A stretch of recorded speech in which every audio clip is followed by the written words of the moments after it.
All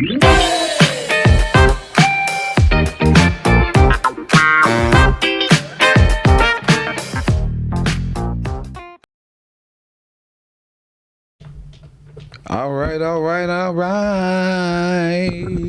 Welcome to Emmy TV. We're here live. We're here live for a Christmas gift. This is going to be fun. There are some strangers in the building. We invited some mentees and parents. It took me a long time to get this one parent to come in. I don't even want to I won't tell you how long ago that was, but I got pictures in my phone from back after a Cougar game back then. But that's neither here nor there. We're not going to harass or do anything like that. We're just going to enjoy the day. We got a couple of guys in the building, and we got the queen, Miss Heather. Hey, good day, good people. Happy to be here with family. Yeah. Yeah. Put your family first. That's the motto. I kind of wish, right? So we have another adult. We're adulting in the business today, in the building. Miss Lakita. Hello, how's everyone? Lakita low ball. She a hustler, but we gonna get it out of her this next go round. She can't hide this next go round. At the end of the table is her son. Introduce yourself. Yeah, I'm Kai. Wow. What do you expect? See, I told you this was going to be interesting. At the other end of the table is... My name is Ra Patad. Thank you. Thank you so much for having me. All right, so this came about because Heather wanted to bring in, and so we brought some people in. And I'm telling you, I'm ready to laugh. There is some jokes. I mean, the program is over with, so I've seen a lot. I've seen a lot in 14 weeks. I gotta tell you. And I'm gonna let Heather start this, but I've seen a lot. And Dave couldn't be on today, but I know Dave would have loved to have been in this one. I got a tip. Make sure we record this. Well, I first want to thank our engineer, our woman of many talents, Monique, who is handling it today, and to make sure that we have a great show. And so I'm grateful for that. I'm grateful for Podcastic, for hosting Emmy TV. And because this is really toward the end of the year, the holiday season, I wanted to make sure that we had a chance to celebrate our young men that have been dedicated to Emmy this year. And we have more mentees than we have in the studio today, but I'm so happy to have the ones we have here and just to acknowledge those who have been a part of the program throughout the year and who have been a part of all of our events this year. So this year has been really, really special. We had our pancake breakfast. We had our trip to Washington, D.C. We had our Emmy Future Leaders who started our spring program. We launched our Emmy Elite program, which are the young men you have in this space with us today. We launched that in this fall. This summer we had our All You Got football camp. In October we had our Man and Man Youth Summit. In April we had our Emmy National Respect Day. So we have had our hands full this year. We have reached a lot of males this year. We've reached over 500 males this year between the different things that we've done. So we are really committed to making sure that our boys are being exposed to new things, that our boys are being prepared and becoming the leaders that we need to see in our communities.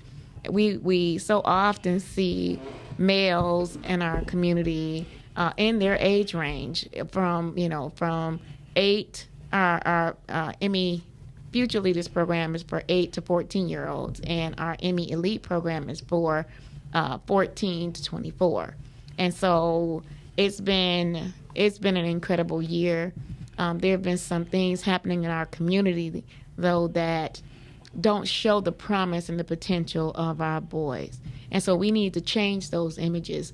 We need people to understand how to pour into, how to show love to, how to support and encourage our boys. And we, as mothers and grandmothers, have to recognize that we want to give them the best, but we have some limitations on what we can do to show them and shower them and point them in the right direction of manhood. We can point, but we actually are not the models. We can only teach them how to be like we are. We can share with them our expectations, but we can't be the model that they need in terms of men, because we're not men, right? A lot of us have the best intentions and honorable in our love and in our support and our encouragement of our sons and our grandsons. It's one of the things that we talk about in our boss session, but also understanding that we're only half of the journey for them. We're half of the DNA that they offer, that they have, that we birthed into them. There's another important half that has to be considered, has to be involved. And I really want Calvin to just we'll take a few minutes in the process of talking today before we close. We need to talk about this dynamic of why kids need both parents. And we're going to get a little bit deeper. I just wanted to have this conversation. We have been having this conversation deeply for months, but I want to talk about some of the highlights that we had a conversation on yesterday. So you want to start with that component, or you want to jump into this conversation around mentoring? I think we jump in mentoring, and then we close with that, because that's a heavy, that's a lot to chew on, and a lot of people don't.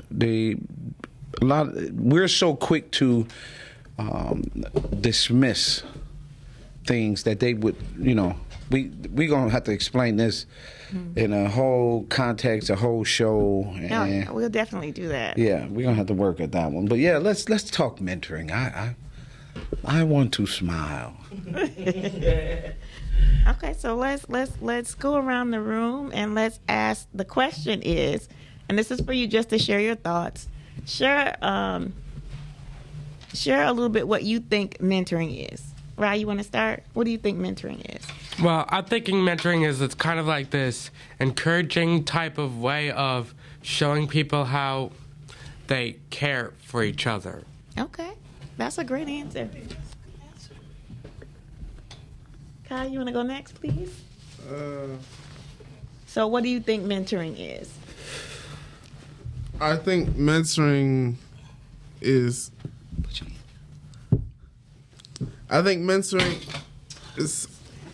well,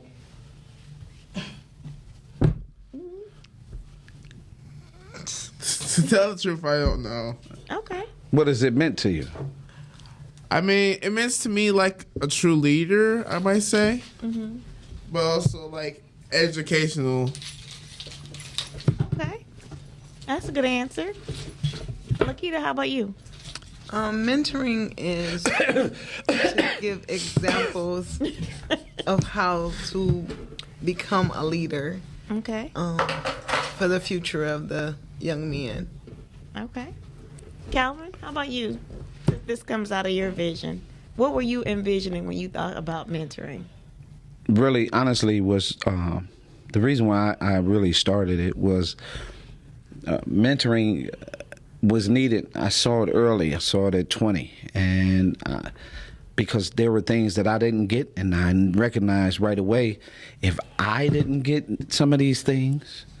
It was when I started going to coaches clinics at 21 after winning from coaching basketball. I started going to coaches clinic. The light went off like, wow, here is something that I had no idea, right, could happen, right? Like, I was going to coaches clinics and I was talking to these coaches. It was just like a whole nother level of understanding manhood. But at the time, I didn't realize that these men were fathers.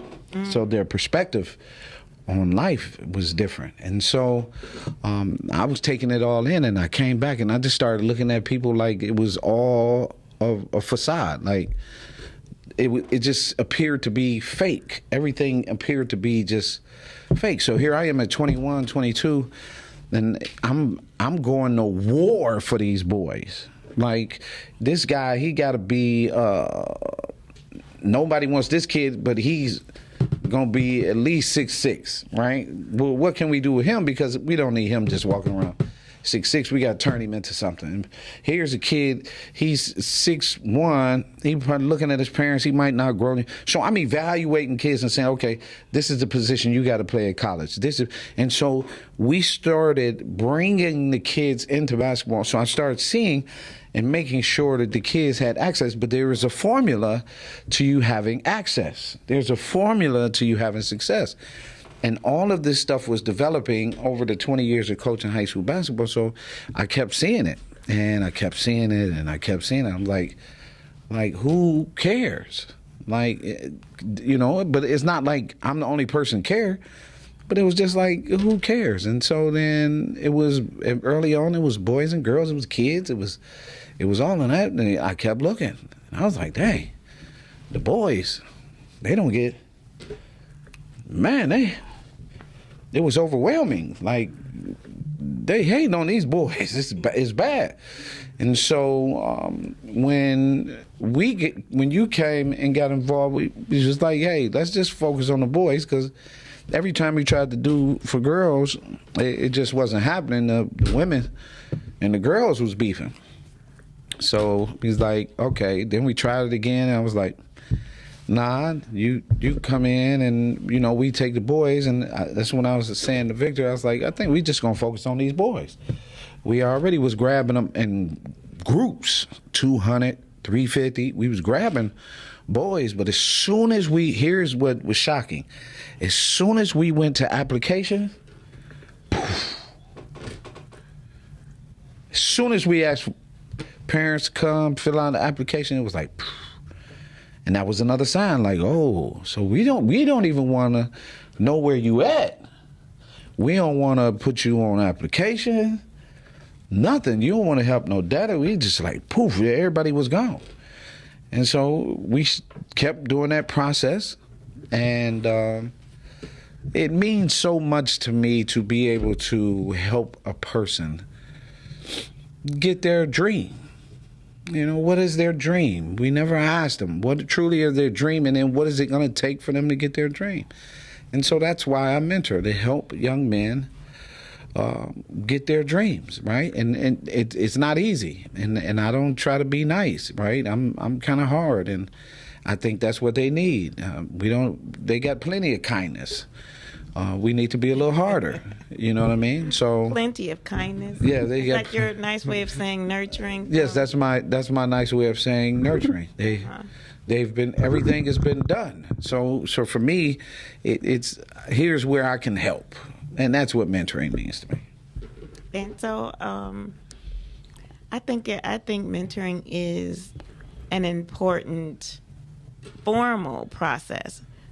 But I do want to look at some of the areas and some of the ways it has been informal. I think about when I was in elementary school, I would have never said that I had mentors, because it didn't say, it was nothing on any language that called it mentoring. So I was a Girl Scout, I was a Brownie, and I never thought that was mentoring. It just never occurred to me because it didn't have a name on it that said girls mentoring. So I didn't associate that. And so I'm sure that there are a lot of people out there, too, who never associated some of the mentoring they were getting because it wasn't a formal mentoring program, or it didn't have mentoring in it.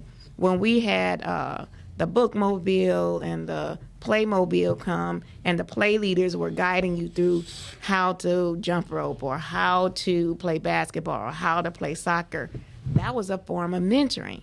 And a lot of us were exposed, even when the swimmobile came, they were giving us lessons in holding your breath and kicking your legs and just so that you could have fun. But it was still a way for those who didn't have access to swimming, started to get some of the basics. And that was just holding your breath. And so that was a form of mentoring. And so I see mentoring as someone guiding you, navigating you, teaching you something in a way that shows that they care. So they care about what happens to you. They care about you learning how to hold your breath underwater. They care about you learning how to play kickball or soccer or all the different things that happen. Even neighbors growing up on my block, they were mentors. This is how you cut your grass. This is what's expected. You don't walk on people's grass because, it does damage to it when you keep walking back and forth.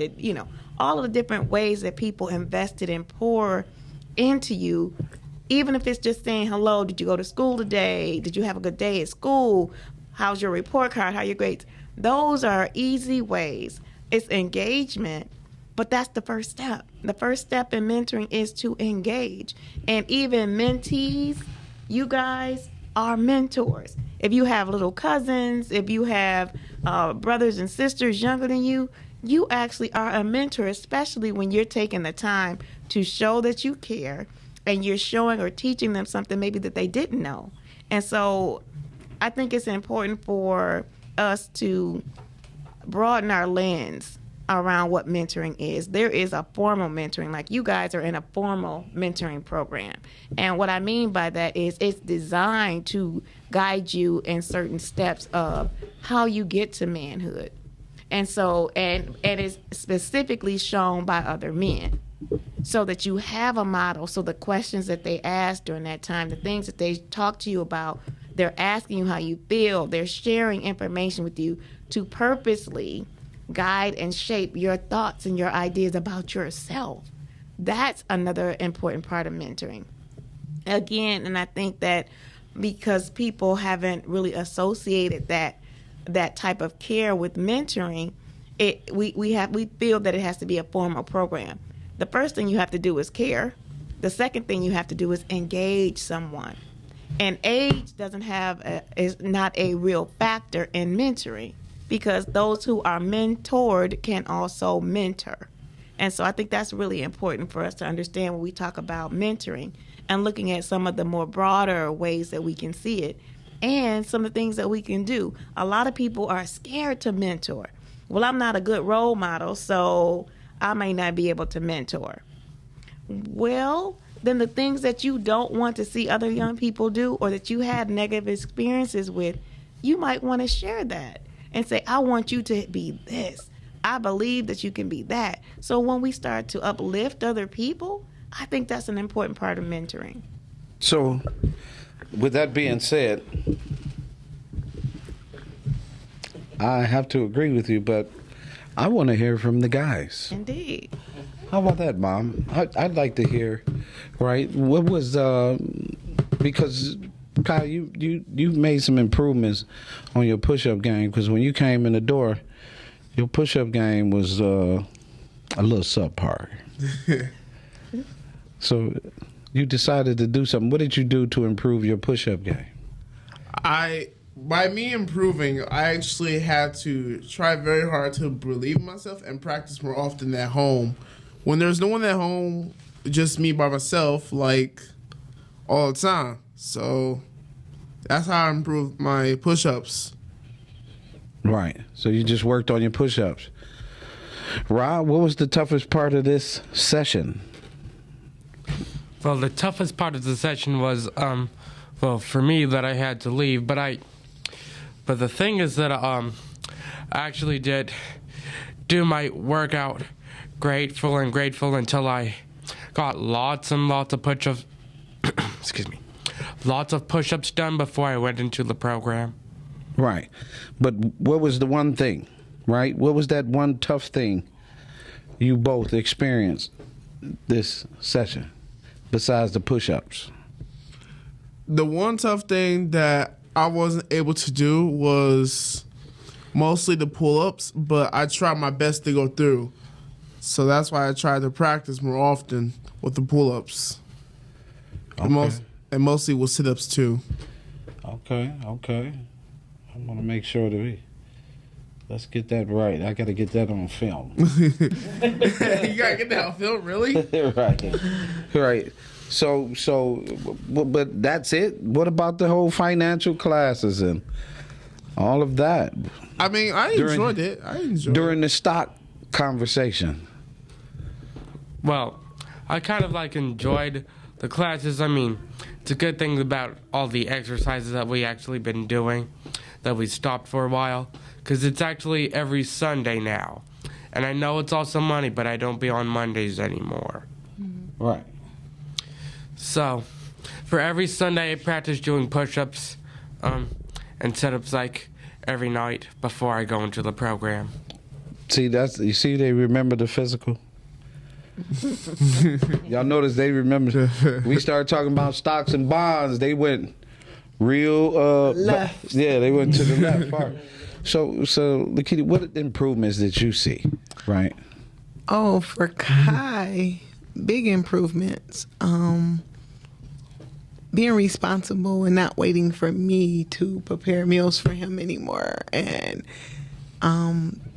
doing his chores and taking the lead of not me holding his hand. Or some days he'll fall off and I'll still have to come home and fuss or whatever. But for the most part, I'll be like, oh, I'm going to call coach. And he'd be like, no, don't call coach. Like, no, I got it. So the reinforcement of someone else on his back gave him the extra push to do more, and not just me, because he didn't want to get the extra, I guess, exercises when he got to class. So he knew if I called, he was like, oh, I'm going to get some extra push-ups, some extra runs, some extra something, to the point where I ain't want to do that. So he started getting better and doing more at home. Good. I think they, and Heather, you were sitting in the hallway on several of those sessions, right? But the thing I'm really looking for is exactly some of the things you said. Like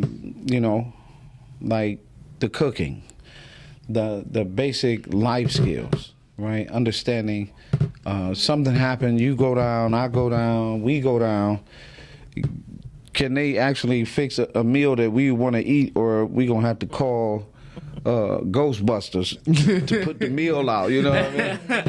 Right? So yeah. if it's something that they can actually fix to eat and helping, that lends to the maturity that they, when that responsibility is in play. Because what happens is a lot of people, when it comes to these boys, and the kids, a lot of times we just do everything.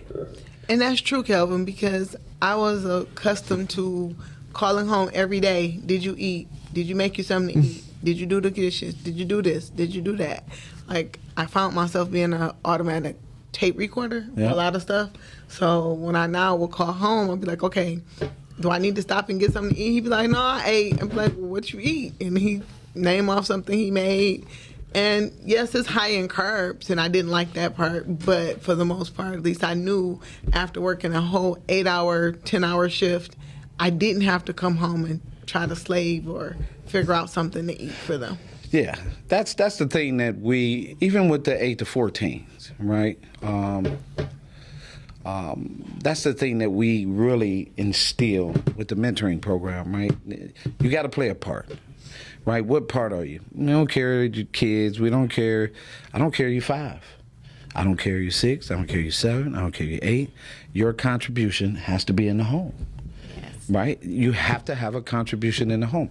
And what we have done is essentially we take that responsibility away from them, so it underdevelops the accountability. So when they go to school, guess what? They waiting on the teacher and the people to do everything for them. So they sit back, and because it's more women, these boys already have y'all lined up. So the teachers, they got lined up, and so you might come across a teacher, and he'll come home and say, oh, well, Miss So-and-so, she don't like me, right? Not realizing she don't like you because you have shown no accountability. You don't take care of your business. Every time somebody asks you for something, you go, call my mom.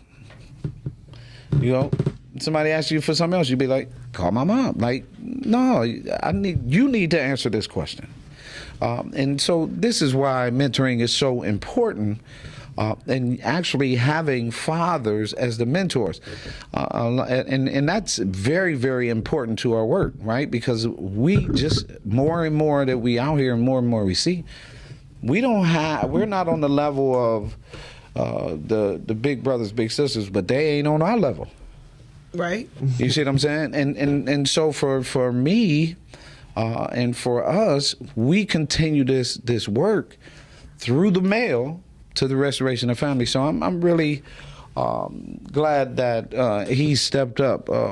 Ra, Heather, what have you seen different in ramen? Ra digger, Ra head.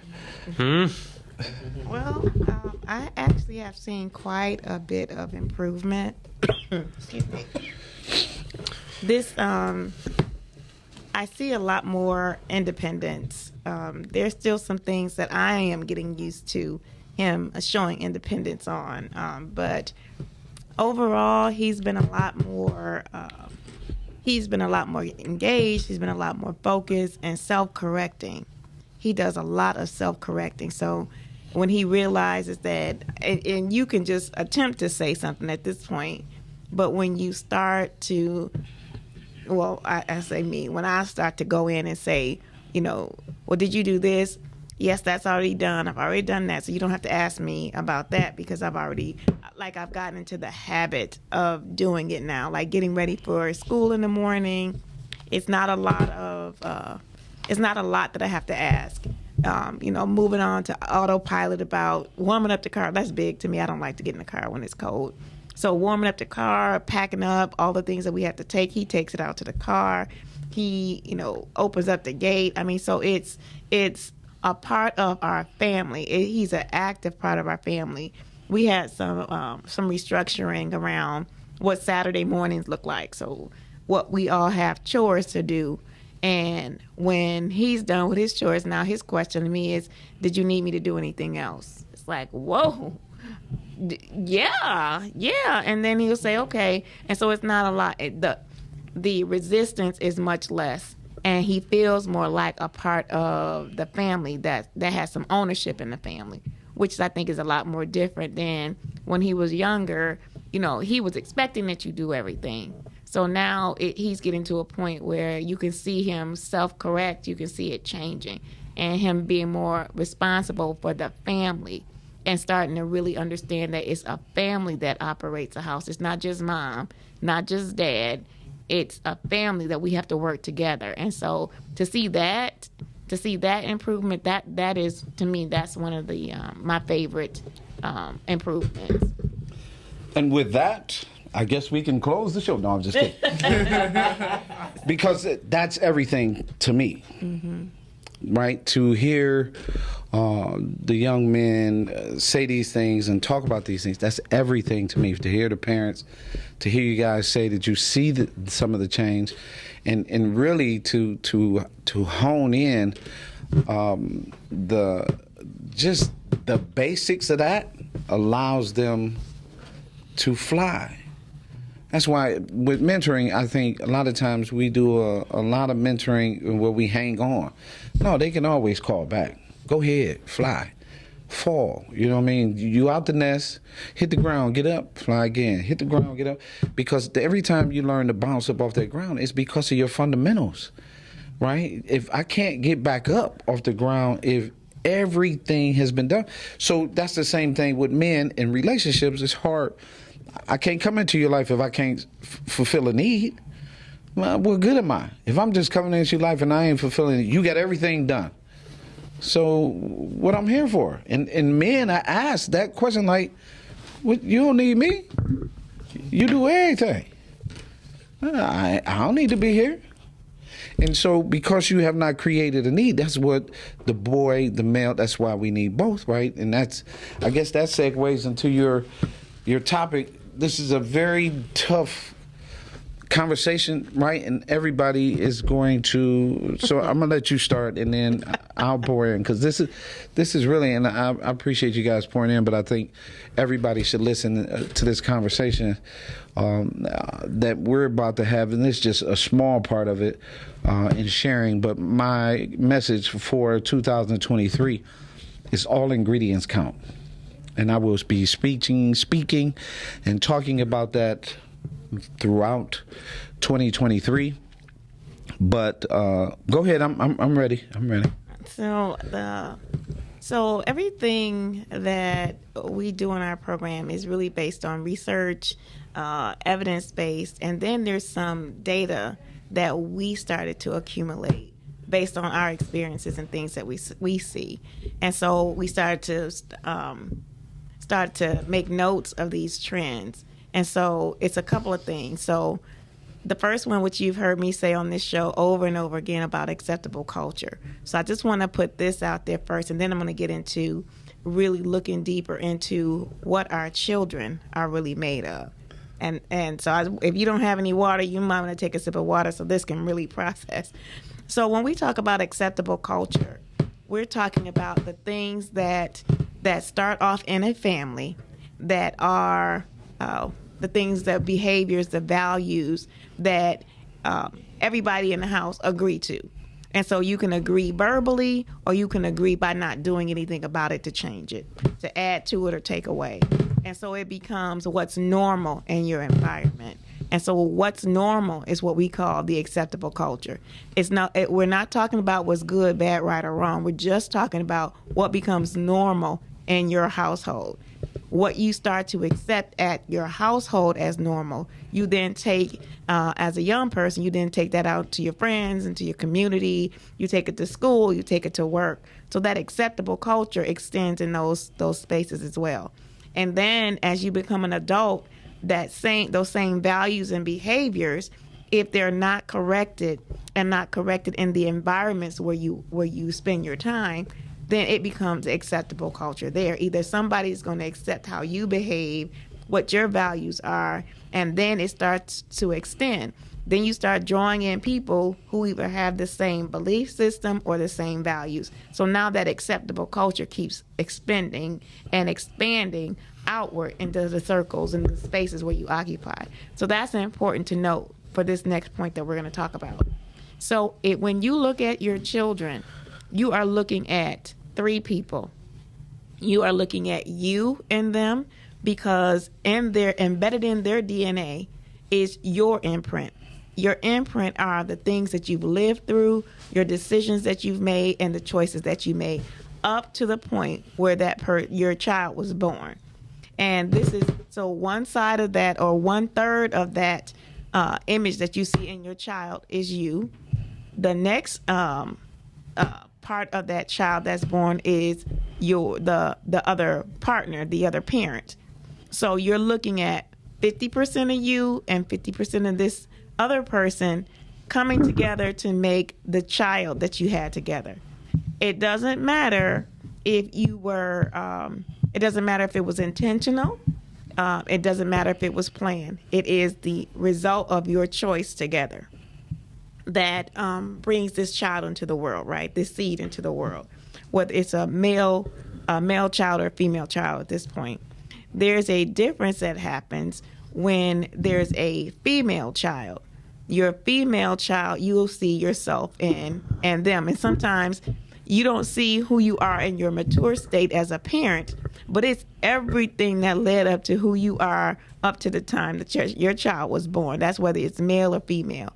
At the point where they are born, they become a part of both of you. And so the third part is what they learn and what they believe on their own, separate and apart from you, that makes up who this person is. This is who makes up our child. So, and I'm going to let Calvin talk a little bit about this, the things that we have done to construct the child that is in front of us. So the phenomena, the conversation really stems from us not understanding the seed. The man is the seed carrier. Whatever's on that seed, it's going to be delivered through the womb. So wherever you are at the time, I've been saying this to young men for years. Do your very best at everything that you can. Be on top of everything, because your seed is recording. your words, your deeds, and your actions. And we have not paid attention to the structure of DNA and what is alarming within the culture and our children. These children are a mark of where you are and what you were doing at the time of conception. So whatever it was that you were on, let's say you call yourself a player. So that's on the DNA. Now let's say that the child wasn't born in a marriage, so it's not nurtured in love like that. He's nurtured in a relationship, or she's nurtured at the point of the relationship that you came together. If you were married and you had that child, that's a different ball game. That's a 100% spiritual, emotional connection. Now, not saying that the marriage had to be the very best, but because you were in that mindset, that physical state, when the child was conceived, it was conceived at its highest point of love in a relationship and inserted into the womb. And in that process, the womb takes the seed and manifests the child. Now, if you're looking at today, for all the people and the men that have called themselves some players and all of that, look at our daughters. Look at how our daughters have more game than our sons. Paying attention to the different dynamic of how we had conception. So we've been out of line because we weren't married. I can mark every one of my kids from where I was at the time that they were conceived. And easy, right? Just want to add this too. In our elders and our ancestors, it was a big deal in earlier times that you be married before you had that baby. Yeah. Yep. Y'all remember that? Yeah. It was a reason for that. The thing is, they never told us what the reason was. Yep. It was just you got to do this, you got to get married. That's why they had the shotgun weddings. Y'all remember Yep. hearing about that? Yep. Okay, go ahead, Calvin. But because of that, right, we bought into some other dynamics, right? And so I'm always curious about policy and where policy came into play and how things played out, right? And we had this conversation Saturday, and I gave them a full timeline. 64, the Food Stamp Act, right? 65, the Juvenile Act. 68, the Civil Rights Act. 69, the No Fault Divorce. By then, Ronald Reagan, who was pushing Christianity and saying how great Christianity is supposed to be, made the easiest way. Then you talk of Vietnam, you're talking drugs. 1975, the National Organization Woman announced to the world that all women are supposed to raise the kids. No involvement. We still hadn't got any data on how important fathers are. He was just only supposed to provide. So we didn't even understand, as we started doing the research, we were only supposed to provide. But it turns out, in God's eyes, when God said what man is supposed to do, God determined that the male come with these natural attributes of protection, discipline. A man would say, so you outside of that process. So if I say, baby, don't do that. Today, you'll be like, oh, he just hating. He a hater. Be like, baby, be careful when you go. Don't go here. And you'll get on the phone with a single woman, got a man, and you'll say to her, oh, he hating again. Oh, he telling me where I can't go, and so on, so on, so. That come from your DNA. That you come from that environment. So when you don't come from a marital environment, right, it's very hard for unity to come into play. So when we don't understand how we are making children, everybody yelling and screaming, talking about crack babies. Yeah, we got these crack babies out here, right? The crack. Listen, we've been on alcohol. What about the alcohol babies, right? What about the weed babies? What about the heroin babies? What about the pill babies, right? What about the racist babies? What about the abusive babies? What about the don't read babies? What about the poorly health babies, right? So when we get into these things, these are our actions at play. But this is the parenting, and this is where we mark our seed. So when we look out, of course you'll say, you pregnant and you not married, and your defense is, I can have a baby without a husband, right? Because you don't value that husband. You have not valued a man and what he was bringing to the table. So, of course, I could have. But that man brings so much to the child, and this is why you need both. When a man is involved with that child right there at the time of conception, just at conception, infant mortality does not exist. We have a process in the culture where we begin to push the man away because we're so addicted to going to the government for help that when we're pregnant, 16, 17, 18, 19, 20, 25, I got all the cases, I got all the fathers, I can pull them all up. At a certain point, we start pushing him away because we want to get access. That's what you have created. So now you get government babies because that's what's written on your code. So you continuously see that. So as we get further into this conversation, because the conversation gets deeper, just understand that all of these actions stem at the conception. So when I take something away, I harm the child. Literally, as soon as I take the mom away or the dad away from that process, I am creating harm in that child. And Calvin, I just want to add, because I know we have to wrap up, I just want to add to that your conduct, I started off talking about acceptable culture, all of those things that you grow into, all of the decisions and choices that you make, your behavior, all of that is part of the recording on that DNA. Yep. So this is from the time you're a child and you're working your way to your adulthood. The choices and decisions that you make are also recording. They're also recording, so you have to be mindful of the choices that you make, the decisions that you make. Those things, those same things are recorded on your DNA, and they are birthed through your children. So when you want to know who you were, when you want to act, you want to wonder why your child is acting a certain way, that's part of you and part of your experience, that life choice up to the time that they were born.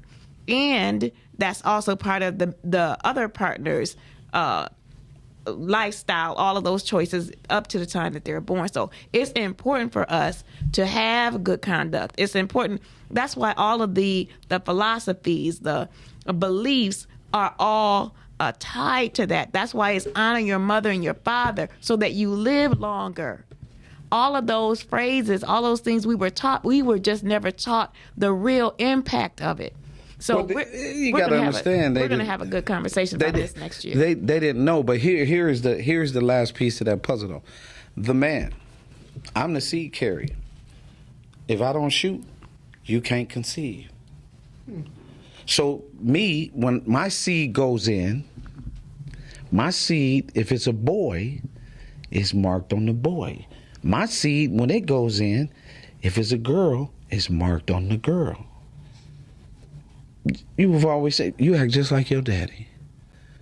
You act just like your daddy. What is that? Why is it that a man can speak and y'all come running? And then you saying it 6 or 7, 8, 9, 10 times. But I come in, I say, hey, stop that. And instantly it stopped. That's God. But we looked at him as a flaw. And because we looked at him as a flaw, it was emotion. We said, oh, man. Because I got all this over here. It's a video going, I put it in my fatherhood group. Women get bailed out of everything. The man get punished for everything. Ooh, think about that. Instantly, right? And so that's just part of how we have to shift the importance of understanding why we both count. We all count, and we have to value each other because there's some mechanisms and some tools that dad bring to the table that mom, and it's vice versa. There's some mechanisms that mom bring to the table that dad can't do. But yeah, Kelvin, that's true. A lot of what you said is true as far as the upbringing and the seed and everything. But you also have some fathers and seed planters whom don't want responsibility. Of course not. And they And then when they do decide that they want responsibility or to come to the front scene of the scene, they want to come take over when you've been gone for 10, 15 years and now you want to come and try to reprogram or replant or resurface what's already been done. And not to say to take away from my father, but when you were asked to be there, you chose not to be there. Right. So that sounds personal, and I understand because a lot of men have done that, right? But those are the men who didn't have Calvin Mann as a mentor.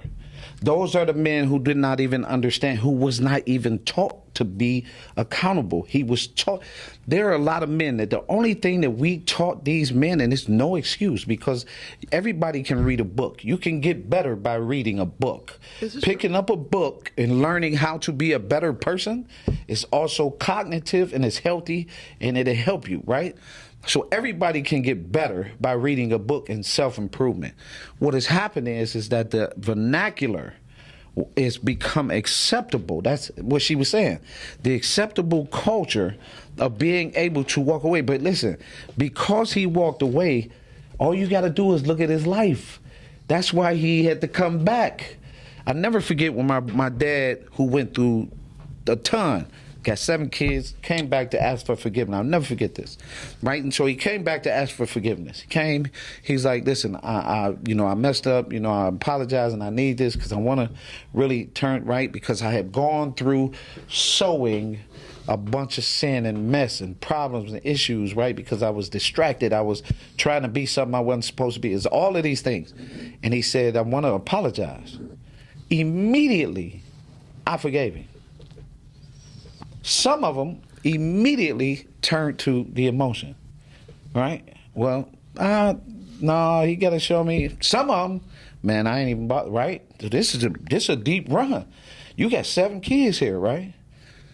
But the one thing that was consistent from my uncles who saw my dad said my dad was a good father. But this is a whole nother conversation. But men have dropped the ball, and that's why they reap. That's why we die early. That's why, because we dropped the ball in what we're supposed to do. With that being said, I know we got to go.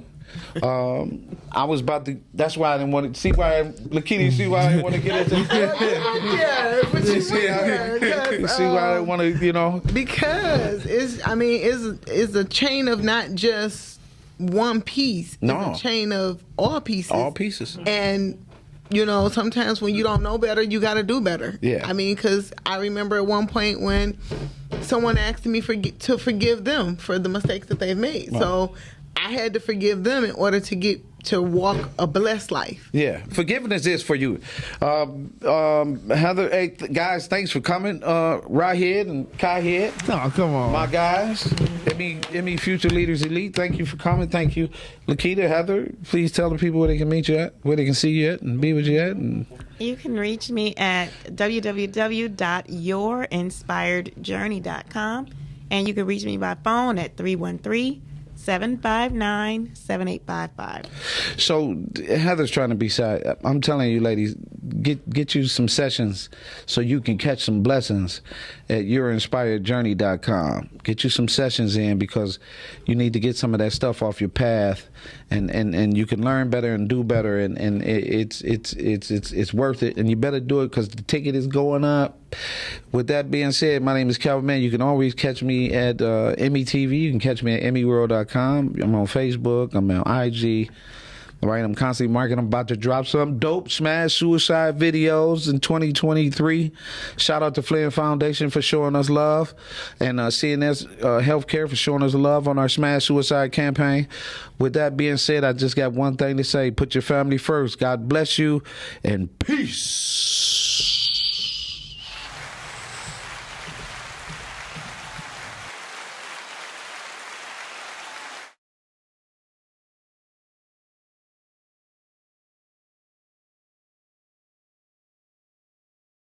Yeah.